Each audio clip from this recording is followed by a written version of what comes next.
Mga kababayan, or good afternoon. This is Jam, the Filipino channel. Ang inyong pong lingkod. So today is June 17, 2026 at tayo ngayon ay papunta dyan sa may Robinsons OT sa South, sa may Barangay 831 Paco, Manila. At dadalhin po natin sa may SM Mall of Asia, Barangay 76 Pasay. Okay, magbabalik po tayo ngayon. Po, pag nakuha na po natin sila, disclaimer lamang po ang content po natin ay kalsada at hindi ang passenger. Kaya nga naman, sakasakali man po na may marinig kayo mga pangalan ng lugar, pangalan ng tao, pangalan ng organization sa government o private man yan, ay wala pong kinalaman ng channel na ito at wala pong pinapatungkulan. Lahat po ng pinag-uusapan dito ay pawang dito lamang po yan sa loob at wala pong pinapatungkulan sa labas. Magbabalik pa tayo mamayang konti pag nakakuha na po natin sila.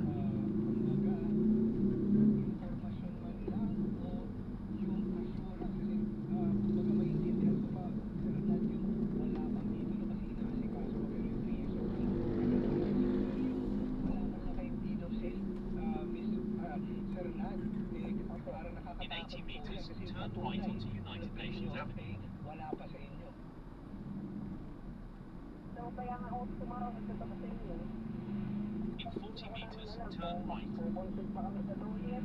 Upang dapat namin. Hindi pa po ngayon. Pwede po kayo magreklamo dyan sa Human Settlements Adjudication Office, Regional Office po ng Region 4A.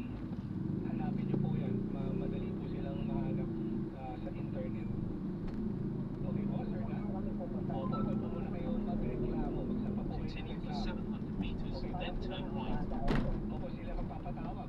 Maghaharap-harap kayo doon. At yung kung ano man yung sasabihin nila doon, hindi sila pwede magsinungaling at hindi nila pwedeng bawiin kung ano yung naipangako nila sa inyo sa harap ng mga hearing officers. Kasi sila ang regulatory agency. Kung meron man silang ginagawang mali or kulang ang kanilang ginagawa, yung mananagot po sila, pwedeng masuspend yung kanilang mismong lisensya to do real Continue straight at the development first traffic business, light. or Then, even in yung 300 project nila, meters, pwedeng turn right. yung license to set nila sa project na yan, pwedeng ma-revoke or masuspend. Sir Nat? Hi po, sir. Opo. Maraming salamat po, sir. Opo. Ma'am, yung susunod natin. Oo nga eh. Yung Yung susunod ating po kayo. paborito si Tita Nona Damian. Tita Nona Damian, huwag po kayong aalis sa linya dahil magbabalik pa rin po si Liza Aquino and Noel Del Prado sa pagbabalik po na Hello. Attorney. Hello, Attorney. Sa DZMM. Mga balitang kumpirmado, sigurado. DZMM. Ang ubo, Ika, hindi na pinatatagal. Ilabas ang ginhawa. Plemex Forte Capsule. Ang Plemex Forte Capsule ay gawa sa natural na lagundi. Tumutunaw at nagpapalabas ng plema. At dahil nasa blister pack, madaling bitbitin. Easy to carry, easy to drink. Pure Pascual po, but easy dahil may Plemex Forte Capsule. Basta lagundi, Plemex.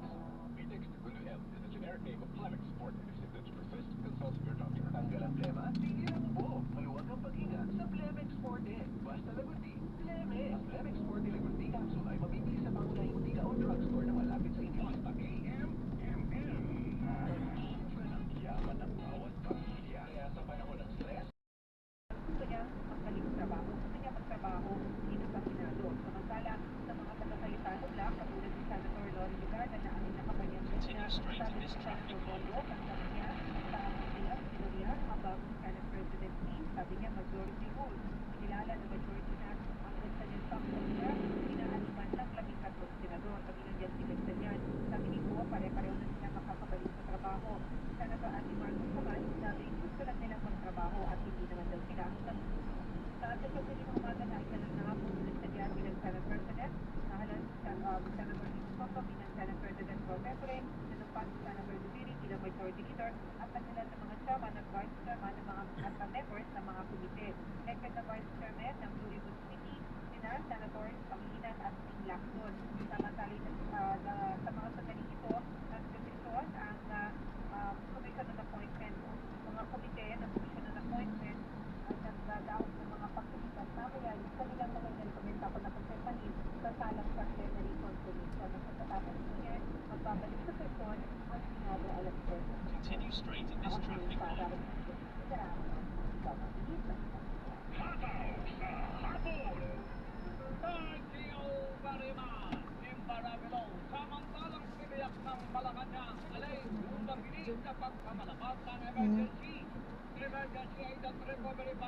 Hindi ko sure. Ipakuan daw. Ay, pabukhad ang...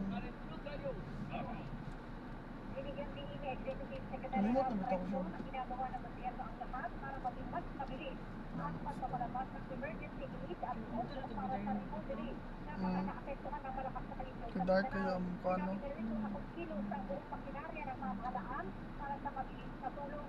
Ay direkto, malinaw ang utos ni Pangulong Ferdinand Marcos Jr. na gawing prioridad hindi lamang ang mabilis ang tulong kundi pati na ang agaran ng pagpapalipanin sa mahalagang serbisyo at maayos na infrastruktura.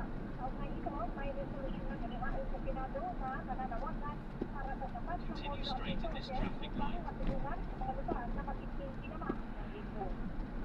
Ang Constitution sa Review ni GMA Superradio DCWD, balitang sa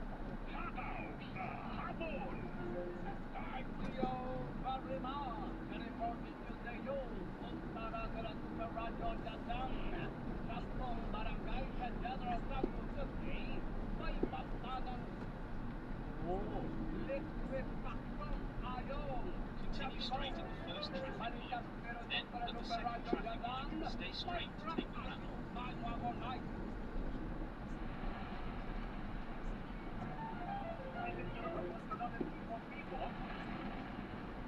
Natapos sa dalawang anim na barangay dito sa General Santos City ang napa-highway liquefaction zone matapos ang kahit sa nagpigil na lindol noong nakaraang linggo. Ang liquefaction ay pagkakaroon ng tubig sa ilalim ng lupa na nagbubulsod ng kawalan ng katatagan dala ng malakas na pagkinis at pagkikahalimulan sa sumangin na parang sinagaw na malalim ito. Nagkat ng ahenda ng posibleng liquefaction at naging dahilan ng pagkalubog o pagtagilid ng mga bahay at mga tupali.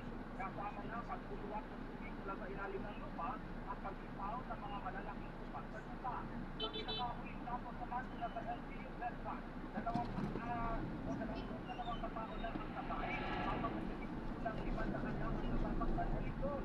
150,590 katao naman ang apektado, habang In 80 meters, stay straight to take the ramp at the traffic light. ako, si Mike Rakas, ng DFA, Radyo Westbank, at mula sa DFA, Radyo City, Pagpupi, Balitang Totoo. Shoutout sa hapon!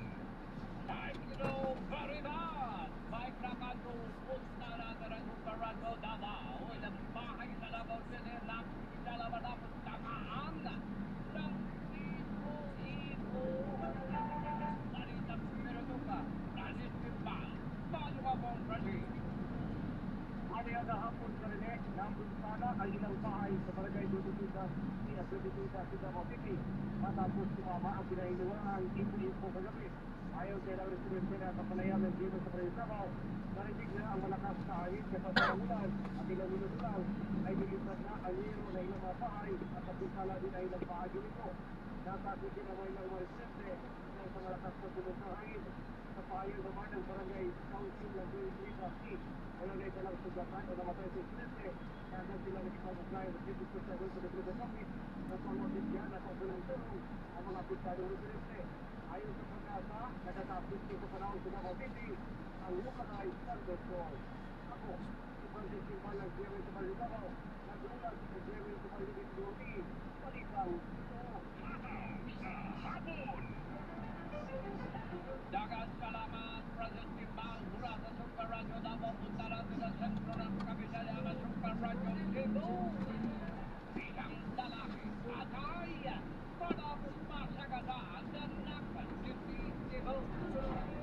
Tumuto sa balita na ng Super Radio Cebu, that's the way. Kasi gold mo pa rin. Parang kami mo din siya. Turn left at the traffic light, then merge right.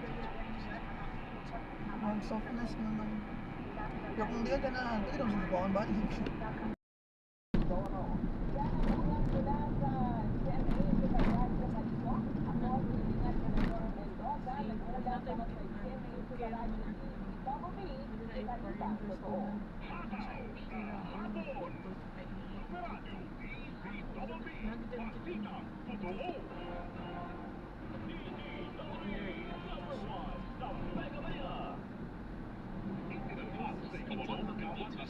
left, then in 50 meters, turn right.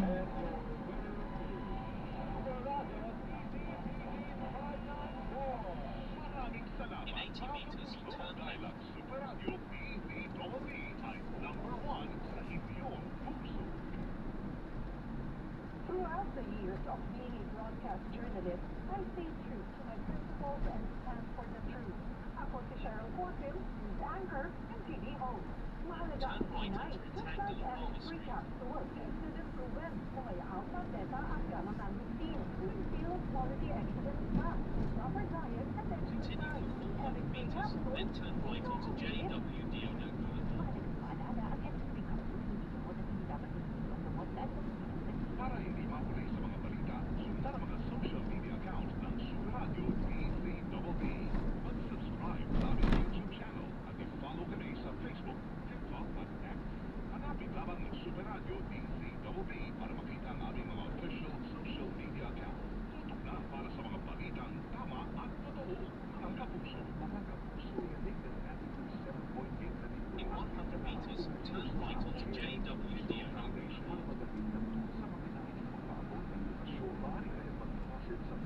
Enter right coast lane, then in 80 meters, turn right.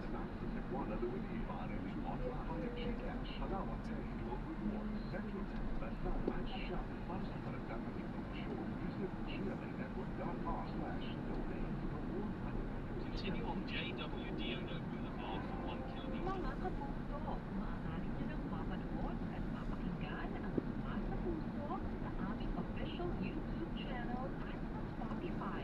Sa Radyo DZBB sa YouTube at mag-subscribe. Sa Spotify, hanapin ang DZBB Mas sa Puso para mapakinggan ang iba't ibang kwento ng buhay sa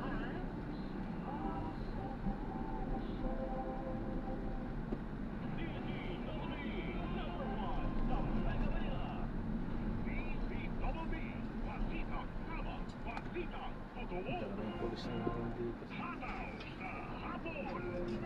Tuloy ang hatawa na babalita sa mong suspensyon sa Dole Region 3 Director. Hindi mababawi anong kay Labor Acting Secretary Francisco Rizzi. Balitang Senador Caniman Vargas, Gogo. Wala na din ang suspensyong ipinapaw kay Department of Labor and Employment Agency Director General Tito Pangilio. Ito ayon kay Labor Acting Secretary Francisco Rizzi ay habang tuloy ang investigasyon sa nangyaring pagkulong ang ginagawang kusali sa Avenue sa Pampanga kung saan ay nasa may pagkukuang nagawi sa kapiyan sa Manila Kanina. Pinahili ko ng ino ng Espiritu sa Pangilio hanggang tinapos ang pagsiyasat. Maharap na rin Sa may kanya-kanya silang dalang upuan para itong mga polis. Kanya-kanya pala sila.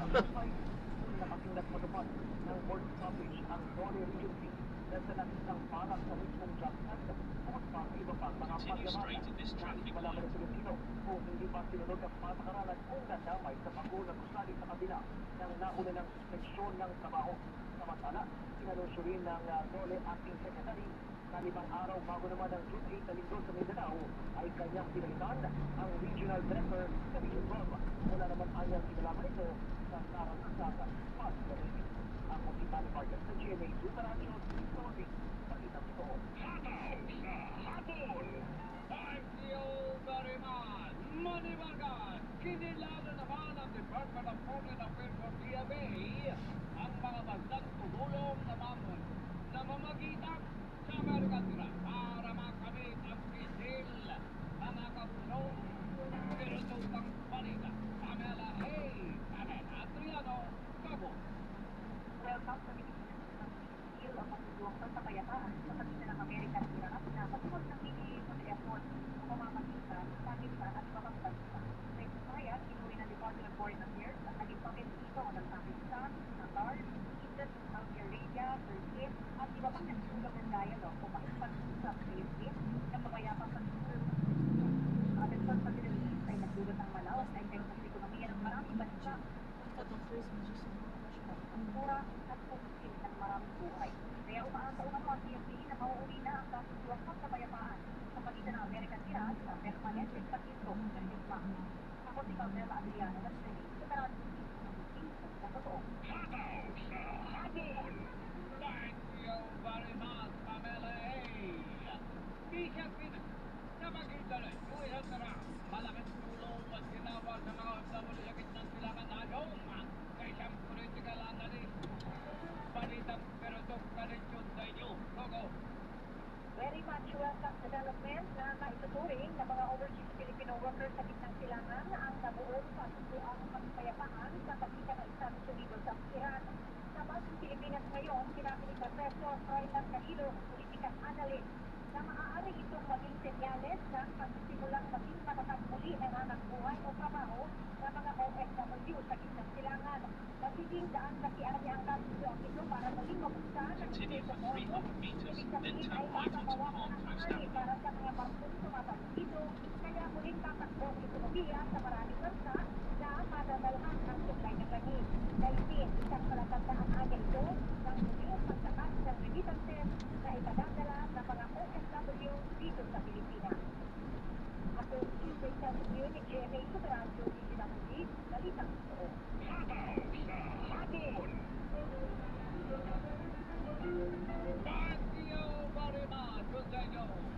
Continue straight at the first traffic light. Then, in 100 meters, turn right. Para sa Jason, miyanig ko ng malakas na lindol kamakailan. Pinarap niya ang majority ng tao. Yun yung palang gumawa ng Balikan, traffic. pero ito kalisa. Ang taga balik. Gogo. Narinig po pala si House Majority Leader Sandro Marcos sa paratang ng zero budget o walang pondo para sa maintenance and other operating expenses o SOOE ang General Santos City na isa sa mga lugar na tinamaan ng budget In 10 7.8 meters, trilyon turn left kamakailan. at the traffic Sa panayam light. dito sa tangaratahan sa sinabi ni Marcos na parang kwento lamang ang Continue for administrasyon 400 dahil meters, then imposible you ang will zero arrive at your SOOE destination. o zero budget. Tanong tuloy ni Marcos sa reporter na nagtanong saan narinig ang issue at i-verify Continue ba o straight hindi at ang this traffic impormasyon. light. Ay ba kay Marcos sa susunod sana, i-verify muna ang impormasyon o yung ulat bago ito para hindi lamang lalabas ng kwento-kwento.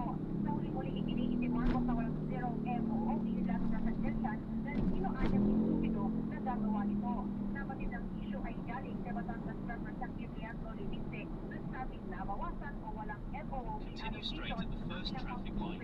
Then, in 200 meters, you will arrive at your destination. Sara Duterte.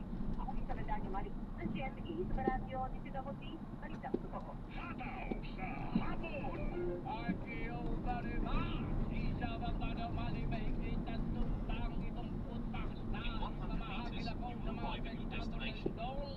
Sa Mindanao, Voluntary Barbara Social Welfare and Development o DSWD. Balitang Tirutoka. Luego, Gogo. Umaabot na sa 303,000 mahigit na mga mahon sa mga family food banks na naipamahagi na sa mga apektado ng magnitude 7.8 na lindol sa You have Mindanao. arrived at your Ay kay destination. DSWD Assistant Secretary for Disaster Response Management Group at spokesperson Erin Duglao, patuloy pa rin ang mga pangangailangan ng mga apektadong residente sa Mindanao. Tiniyak naman ni Asik Duglao na sapat pa rin ang reserva ng mga food stocks na umaabot pa sa 4.7 million. Sa kabuuan, umaabot na sa may 203 million talaga ng mga tulong ang kanila na ipamon. Ingat, God bless po. Salamat po.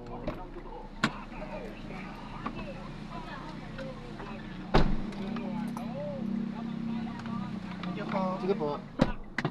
Inikayat ng Senador Rocket Cruz. Nakalimutan na naging bayan para sama-sama na silang magtrabaho. Sa bagay, ganoon din, no? Nagbabangayan o hindi nagtatrabaho, yung masweldo rin naman sila at may iba pang benepisyo napapakinabang para sa akin nung anong pakalam nila. Lipa, Ravelo. Ayan, na-drop na natin sila. Maraming salamat po sa panonood hanggang sa muli. Ingat po at God bless. Paalam po muna pansamantala tayo ay gagawa ng ibang video sa ating susunod na misyon. Paalam po muna pansamantala. This is Jam, the Filipino channel, ang inyo pong lingkod. Paalam po. Senate President Sasha Wilson niya dahil klaro na silang naging so Senator sila kasunod ng pagsabi sa kanilang bloke ni Senator Joel Villanueva. Sabi nito, 4 times for healing na. Dapat mag-vote na at isasabi ang kanilang mga naging alitan at yan ay para sa kapakanan ng publiko. Nakikipag-reconcile niya ang silang nasa majority block sa mga taga-Minoria na sanaan niya huwag damdamin ang mga nasabi at nagawa nila.